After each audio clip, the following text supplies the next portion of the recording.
और इस वक्त मैं खजुराहो लोकसभा सीट में हूं, जो बुंदेलखंड की सबसे महत्वपूर्ण सीट है। और यहाँ पर देखा जाए कि आज देखा गया कि 6 लोकसभा सीटों पर आज जो है मतदान होने हैं और इन लोकसभा सीटों पर 80 कैंडिडेट की किस्मतों का फैसला आज ईवीएम में कैद होने जा रहा है। और मॉक पोल की शुरुआत सुबह ही से हो चुकी है। अभी देखिए तमाम एजेंट और रिटर्निंग जो अधिकारी हैं, पीठासीन अधिकारी हैं, वो यहाँ पर पहुंच गए हैं और मॉक पोल की शुरुआत कर दी है। फिलहाल अभी मॉक पोल हो रहा है, सही ढंग से मशीनों को चेक किया जा रहा है कि किसी तरह की कोई परेशानी या दिक्कत ना हो, क्योंकि 7 बजे से जो है मतदान की शुरुआत होनी है और शाम 6 बजे तक जो है मतदान चलना है।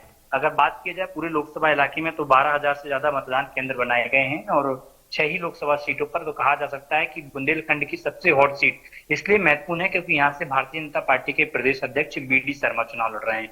और बीडी शर्मा के साथ गठबंधन ने अपना प्रत्याशी चुनावी मैदान में जरूर उतारा था, लेकिन किन्हीं कारण के चलते उनका फार्म निरस्त हो गया था। इसलिए पूर्व आईएएस राजा प्रजापति पर जो है गठबंधन ने फिर जो है अपनी सहमति दी थी और वो उनका चुनाव चिन्ह शेर है। तो कहा जा सकता है कि बीडी शर्मा के सामने कोई ऐसा दमदार चेहरा कांग्रेस से या किसी अन्य दल से अभी सामने आया नहीं है।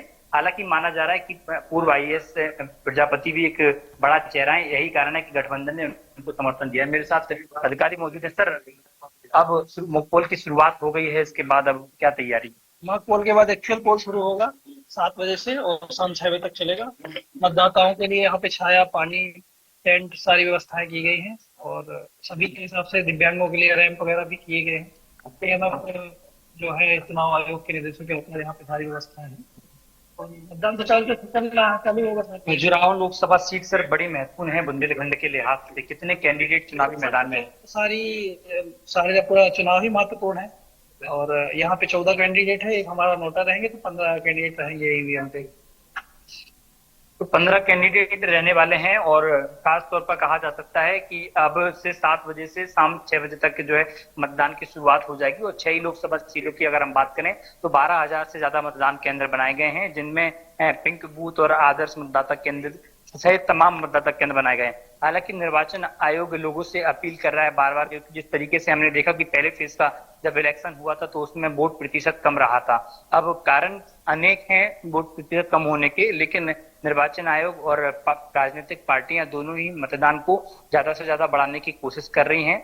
और यही कारण है कि इन 6 लोकसभा सीटों पर, क्योंकि बुंदेलखंड इलाका बड़ा महत्वपूर्ण है भारतीय जनता पार्टी के या कांग्रेस के लिए, दोनों ही पार्टियों के लिए, क्योंकि 2023 के विधानसभा चुनाव के जिस तरीके से नतीजे आए थे उस नतीजे के बाद से दोनों ही पार्टियां अपनी और सक्रियता बढ़ाई थी। और कहा जा सकता है कि आज के लिहाज से बुंदेलखंड के बाद टीकमगढ़ है, रीवा है, सतना है, कटनी है, सभी इलाके बड़े महत्वपूर्ण है। महत्वपूर्ण इसलिए हैं क्योंकि तमाम जो प्रत्याशी चुनावी मैदान में हैं, बीडी शर्मा के साथ साथ खजुराहो लोकसभा सीट के साथ साथ उनके पास संगठन की जिम्मेदारी भी थी, उनने संगठन के भी दौरे किए। कहा जा सकता है कि राजनीतिक पार्टियों की पूरी ताकत खजुराहो लोकसभा सीट पर थी, इसलिए मध्य प्रदेश में सभी 28 लोकसभा सीटों पर कांग्रेस ने अपने प्रत्याशी उतारे थे, लेकिन एकमात्र खजुराहो लोकसभा सीट ऐसी थी जहां पर गठबंधन ने अपना प्रत्याशी उतारा था, लेकिन उसका फॉर्म निरस्त हो गया। तो ऐसे में राजनीतिक पार्टियों के सामने बड़ी चुनौती बन गई थी कि बीडी शर्मा के सामने कोई बड़ा कैंडिडेट वो चाहते थे, लेकिन बड़ा कैंडिडेट ना मिलने के कारण राजा प्रजापति जो पूर्व आईएएस अधिकारी रहे हैं तो उन पर जो है गठबंधन ने फिर अपनी सहमति दी है।